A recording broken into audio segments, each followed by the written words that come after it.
Greetings ladies and gentlemen, and welcome to today's Reddit series video from the subreddit HFY, called Human Rights Chapter 1, written by Puzzle-Headed Charge 4. I get the feeling that I might be in for a little special treatment. A nice thing when you're talking about drinks in the house, less nice when you're a newly made prisoner of war. The moment I'd unloaded from the transport into the camp, a guard had grabbed me and hauled me into the commandant's office, snarling something he didn't know I could understand about getting what I deserve. I forced myself to stand to attention and took a look directly at the commandant, who was yet to acknowledge my presence. He's absorbed in his file, which disconcertingly had my name printed on the top in English, Captain Sorensen, Charlotte D. The rest was in Zalask, which I only read a little of, but I do recognize the words for railgun and kills.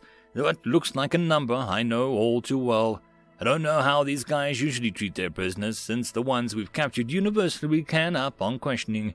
They do intimate that to be captured is the greatest shame as possible to be suffered, however, which doesn't bode well.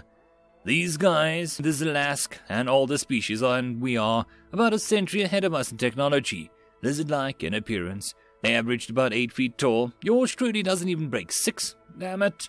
And were usually a dusky red-orange, though I'd seen a couple who were shocking electric blue.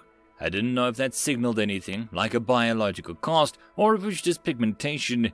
They had been extremely reticent about their history and culture before they suddenly declared war, only sharing their language, an odd-clacking affair that I'd become fluent in. It had seemed like a good idea at the time, know your enemy and all of that. It seemed like a much worse idea now. I've been informed that you can speak Zalask, is that correct? The commandant's box abruptly shattered the silence. Yes, though I regret, rather slowly, I replied, doing my damnedest to conceal that I had startled me. He's being formal, and it isn't a stretch to think that a military as obsessed with status of his would expect equally postured courtesy from its officers. Fortunate for me, the UN Navy also does its fair share of posturing, the jerks. No, you speak quite well. I have met many of your officers, but you are the first with whom I have had the pleasure to understanding. That is very kind of you to say. Your fluency is not the reason I have summoned you, however. Rather, I am confused by a diplomatic communique that the High Command received recently from a representative of your species, the International Committee for the Red Cross. If my pronunciation does not fail me, I am having trouble understanding the document's purpose. It could be nothing but an elaborate joke, but I do not see, as I believe your humans say, the punchline. With that, he slides a data packet I print out across the desk towards me, careful not to disturb a single sheet of the neat stacks of paper. I'm still in handcuffs, so I reach out with both hands forward and take it. It's printed in English, French, and Zalask, and my heart falls into my stomach when I see what he characterizes as a bad joke is a copy of the Third Geneva Convention. I stand up straight again. So far, the commandant, or whatever mouth-mangling term for the equivalent rank these lizards have, the Germans are nothing on them when it comes to smashing words together, has behaved a perfectly military decorum, and in approximately 24 hours I've been a prisoner of war. I haven't been terribly treated. It was rough at first. They wanted to make sure that no one tried anything, and they were a little enthusiastic about getting that point across. I'm still nauseous from the shock pikes. Regardless, I'm determined to conduct myself professionally. It's important for everyone else to know who knows. Maybe these guys will take the bravery and decide to be allies. Well, I'm dreaming. I want a rainbow unicorn. Anyways, that's a copy of one of our most important treaties, I began slowly. This version was signed in 1949 after the Second World War.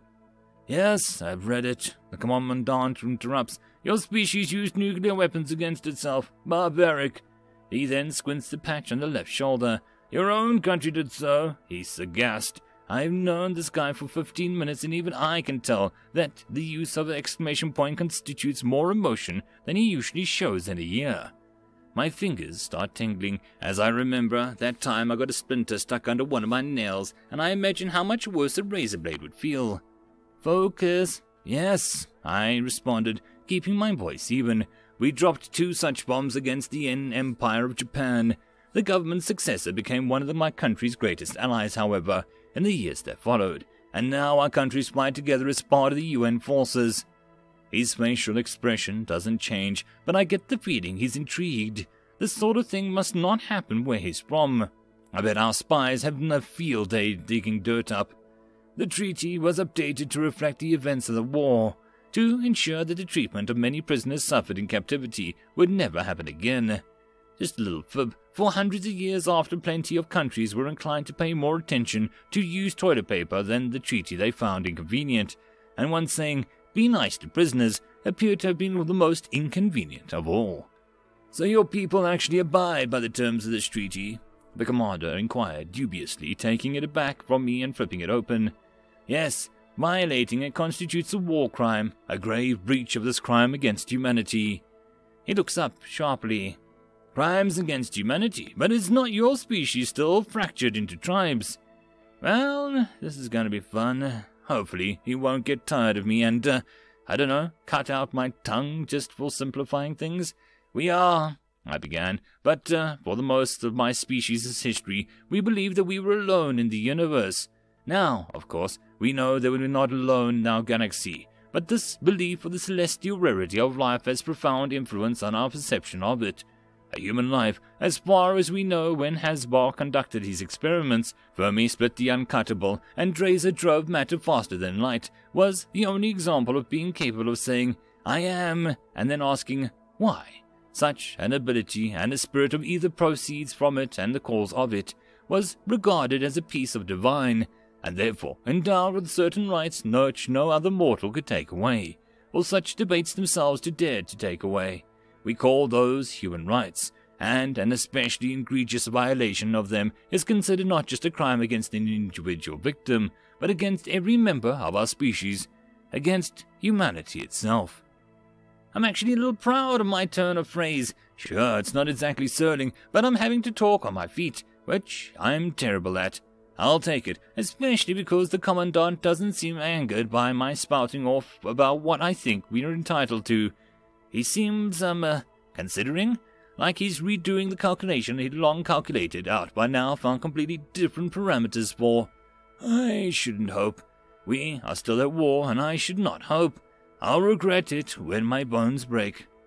So, the commander begins thoughtfully. "This Geneva Convention, it is a declaration of human rights?" "Holy crap." "Some of them," I responded. "It just applies to prisoner of war.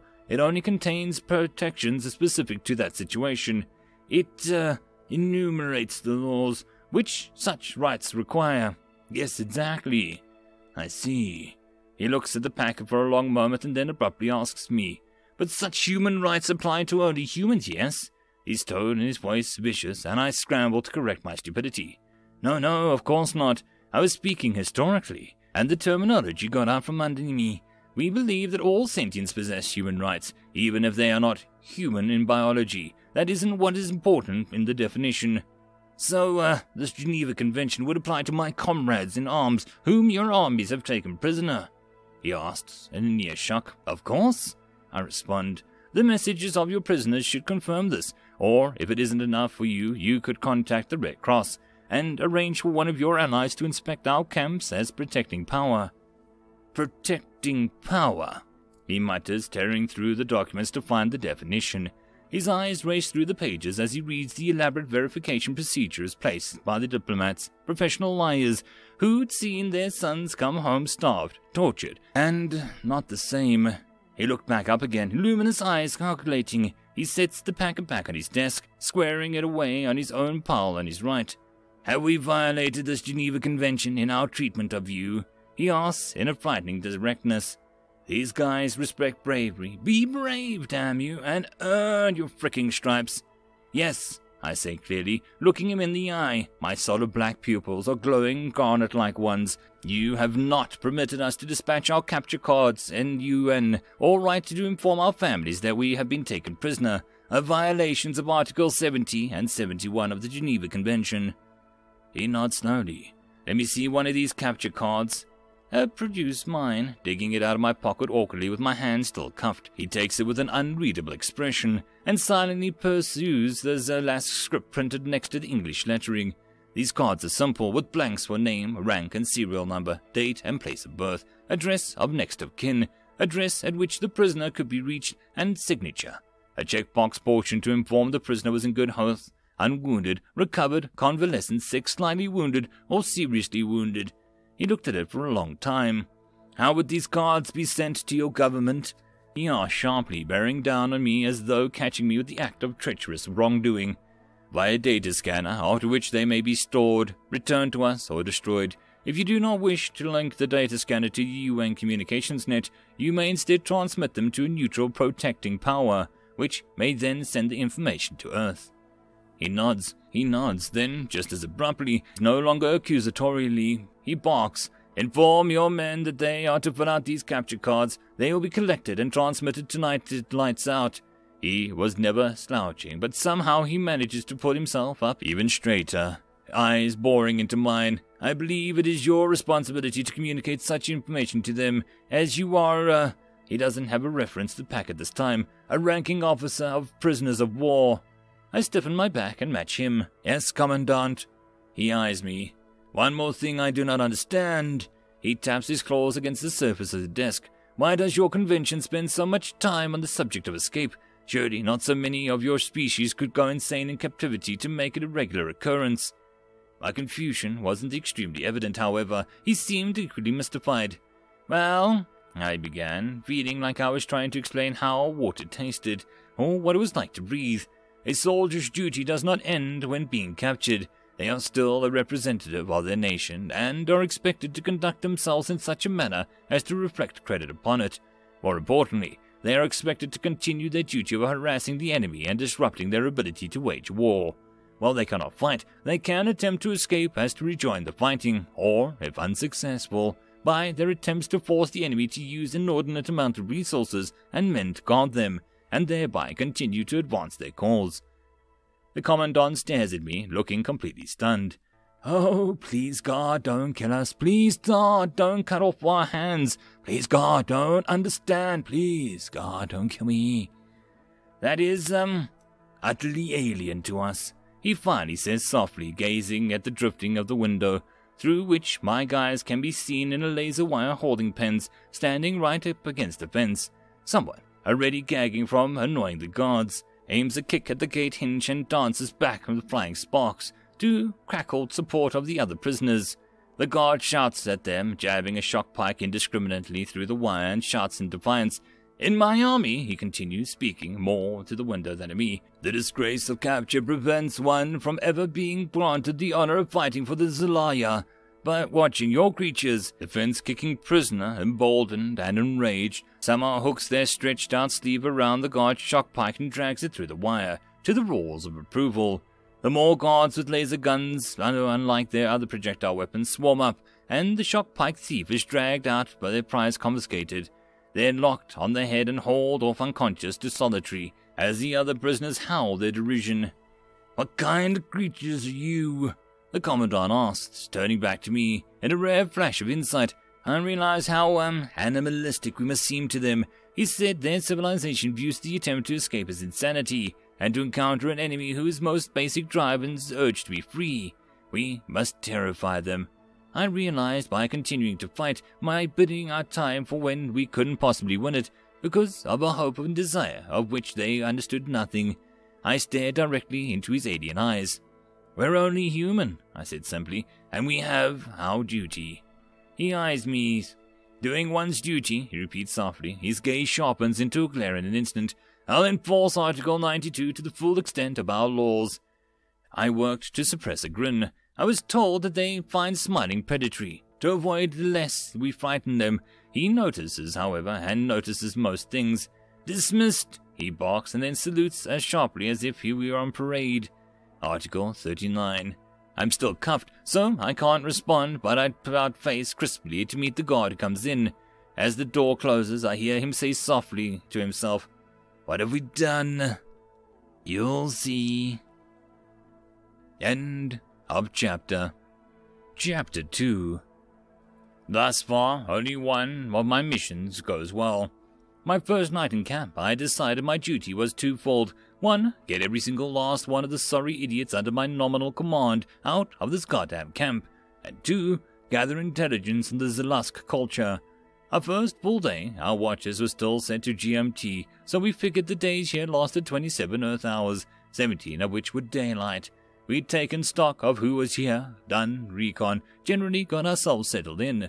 The second day we broke ground with the first of 3 tunnels that we had going from Barracks 3, 6, and 7. It was nowhere near as difficult as we had expected it to be. There was no listening devices to detect digging, and as far as we could tell, the prefab barracks rest right on the ground. All we had to do was pry up the floorboards and start shoveling.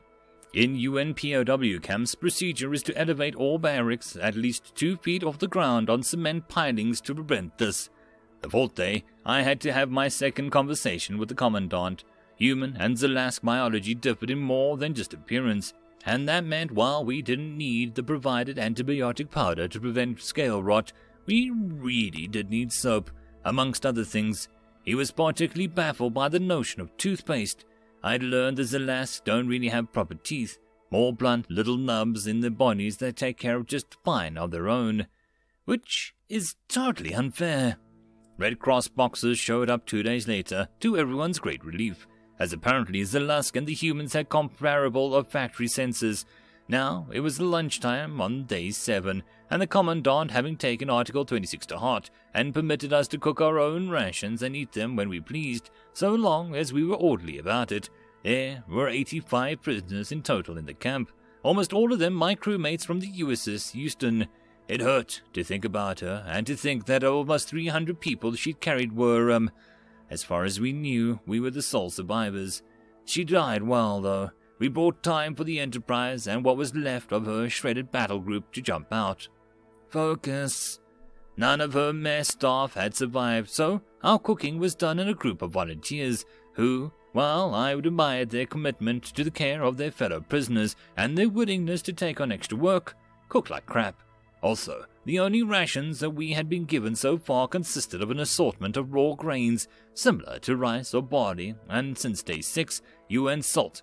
There really wasn't anything to do with that except boil it to death and serve it with slightly different tasting carpet glue 3 times a day. I'd hoped that the lack of variety was due to the camp being recently populated, and that they hadn't had time to requisition sufficient supplies. However, a week of the slop was long enough. As far as my stomach was concerned, we grumbling from everyone else that meal times meant that they were going to have some talks with the Commandant again. Oh joy, maybe this time I'll annoy him enough to get shot. The mess hall was subdued, with most people sitting slumped over their food, eating unenthusiastically. Here and there, though, you could see the flashes of what we were hiding, someone telling a joke about the gods to his friends, and the laughter, a Marine trying to conceal the dirt in his hands he'd gotten to wash off, while the sergeant hissed threats, a corpsman helping one of the concussed fighter pilots, green with nausea but sitting up.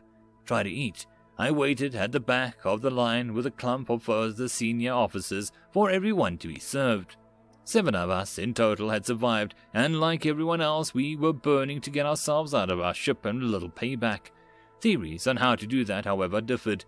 Lieutenant Commander Davis, one of the navigators, wanted to wait until the cloudy night and slip out through the tunnels, leaving a mystified Zalask to wake up in the morning to an empty camp and a cold trail.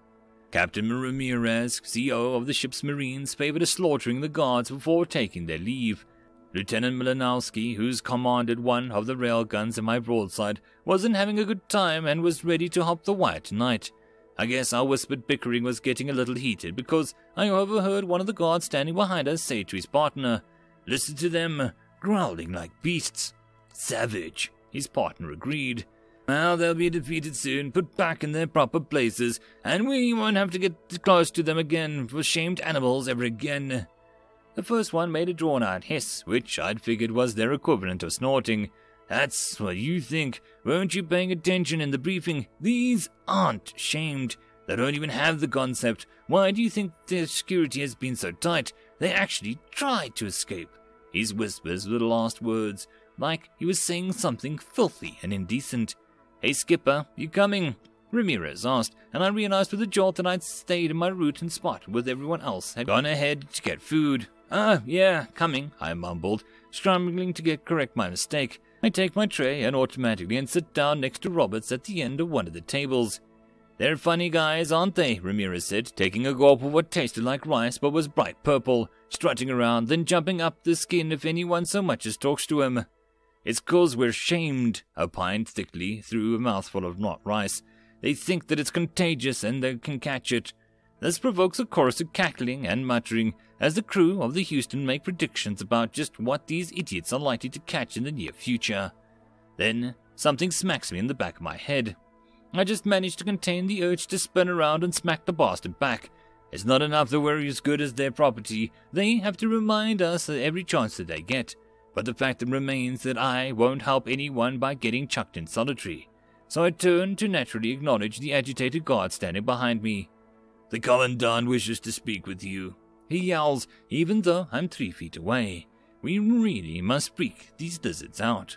"Very well, I'll come," I reply, shifting to the Zalask. While most people have already picked up a word or two of the alien language, the guards resolutely refuse to acknowledge any English. All the better for us. We could talk about escape plans right in front of them, and these vanity-bound idiots would never be the wiser. Unless it's all a very clever trap, and you're playing right to them. The guard keeps his pike close to my back for the duration of the 2-minute walk from the mess to the camp office, acting as jumpy as if we were taking a lion for a stroll on a string. That's probably what it feels like to him. He's never even spoken to anyone who doesn't follow the code before, so we seem unpredictable and terrifying. Serves him right. The Commandant is seated behind his desk, as always, partway through the paperwork that seems to plague them as much as it does us. I come to attention and salute sharply. He returns the gesture and then places his hands on his desk. "Captain," he begins, in perfectly emotionless tone of voice, "I have been in communication with members of the High Command. Since learning of the provisions of these Geneva Conventions, they have expressed interest in interviewing a human officer. After consideration, they have decided to honor us with their presence to discuss with you the implications of these protocols." "What the hell?" "I don't believe I understand, Commandant," I say carefully. "I am neither a diplomat nor an expert in international law.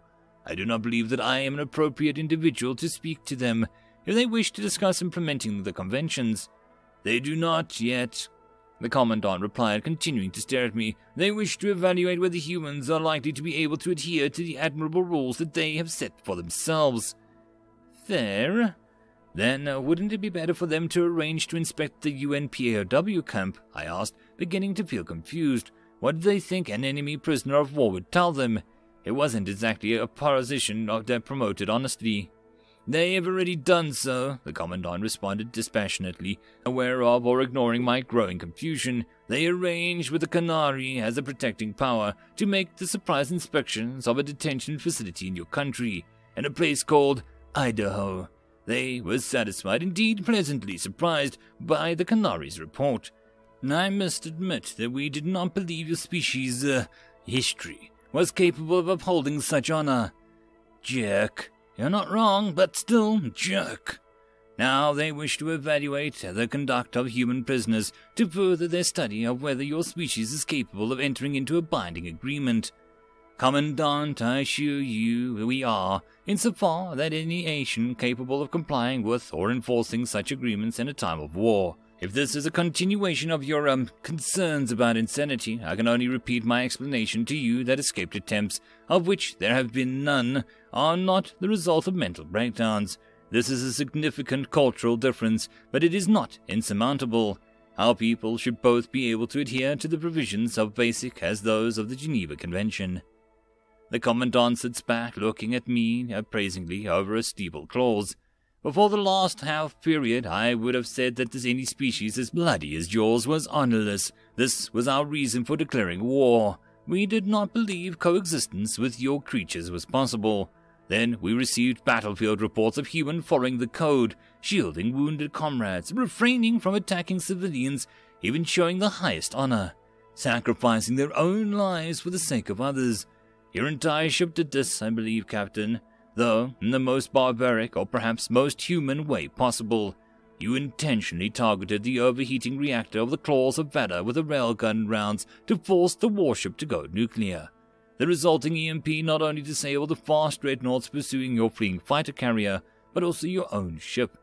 You knew that it would be left defenseless and that you would be captured, a fate that you told me humans adore above all else. But yet, you did it anyway. You and your crew willingly sacrificed yourselves, and you are not the only humans who have been observed doing so. Far from it. Then suddenly he just got angry. But there are also reports of humans engaging in the deepest dishonor, fleeing their posts, attacking the defenseless, violating your own rules of war. I do not understand this dichotomy, Captain, and neither does the High Command. I have determined that before they decide whether to treat with your government, they will evaluate humans who are in a position of distress and disgrace, and if they are capable of controlling themselves, Command will consider negotiations. My mind was whirling, but I collect myself enough to manage. It is very kind of you to explain the situation to me, Commandant, so that my men may have time to prepare. The Commandant nods once tightly. He's glaring at me as he still has something to say, working his jaw like he's trying to eat his words. I would hope, he bites out at last, that I do not need to explain to you the extreme importance of this visit. Should the High Command be favorably impressed with your people, they would do more to agree to the honor of your Geneva Conventions. They may concede to offer your government terms. Terms? I asked, suddenly feeling like my mind was being pulled very far away. A white flash growing brighter than a star watching over my vision in memory. Yes, the Commandant said, sitting forward again. Terms for your surrender. Son of a bitch.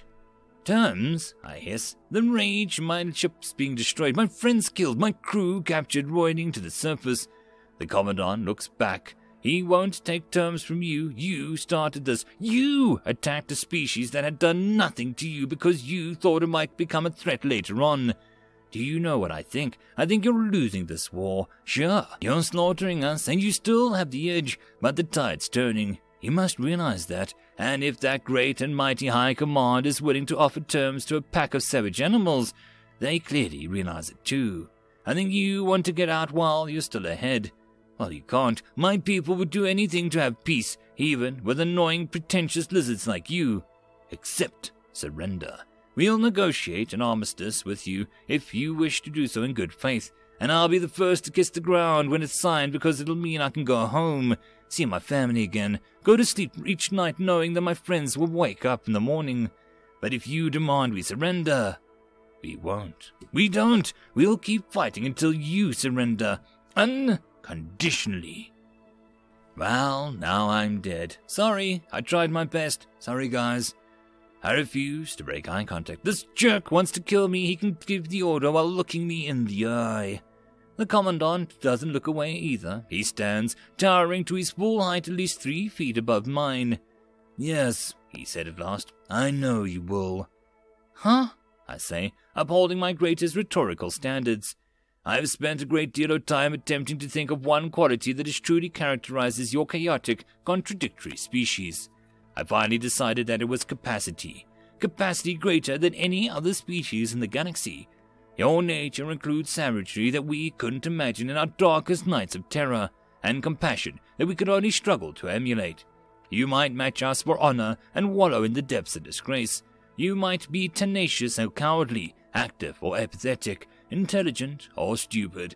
I still do not understand how one species can compass every extreme within itself. I only know that it is meant what you say by being only human. You are subject to 1,000 conflicting urges and desires, and you must strive constantly to act on some and restrain some, grow more and eradicate some. This is human nature, and this is why you will win. A species that wages war within itself every moment of existence cannot fail to finally outfight every other species who know no such conflict. Your mouth is hanging open. Shut your mouth, idiot. I close my jaw with a snap. That is a more insightful description of my people than many, if not most of them could come up with. You're right. What you said about us is true. How wonderful and how terrible that is. Commandant, I'm trying to figure out how to say this in a way that is diplomatic. If you really believe that your reason for going to war no longer exists, you could fall for an armistice. Neither of our species could lose face, I'm sure. Once the negotiations got finished wrangling, nothing would be worse than the continued destruction of lives and worlds for nothing. The Commandant eyed me. I agree, he says finally. Holy crap, holy crap, holy crap, holy crap. But, he says, putting himself up again, the decision does not lie with me. It lies with the High Command, and I am honor bound to support whatever judgment they pass. I understand. I do. I don't agree. I don't like it, but I do. I understand how a person could mistake upholding appearances for upholding principle. There's quite a tradition of it in human history. Good. Commandant looks for a moment as like he wants to say something else, but doesn't. He salutes. Dismissed. I salute back and stride out. He really needs to get better about talking to himself while the door is still closed, because I can overhear him again. Dear Zaya, he mutters, who watches over our homeworld's a liar. Help Command make the right decision. Yeah, for all our sakes, help them choose their best friend instead of the worst enemy. And if they choose wrong, help me tear them apart. End of chapter. And that, my friends, concludes this video. I hope that you enjoyed. If you did, please consider supporting the author from the link down below.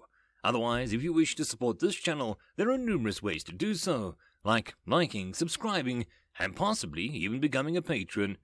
Otherwise, the easiest way would be to share. And until the next video, I hope that you all have a good one, and I'll see you then. Cheers.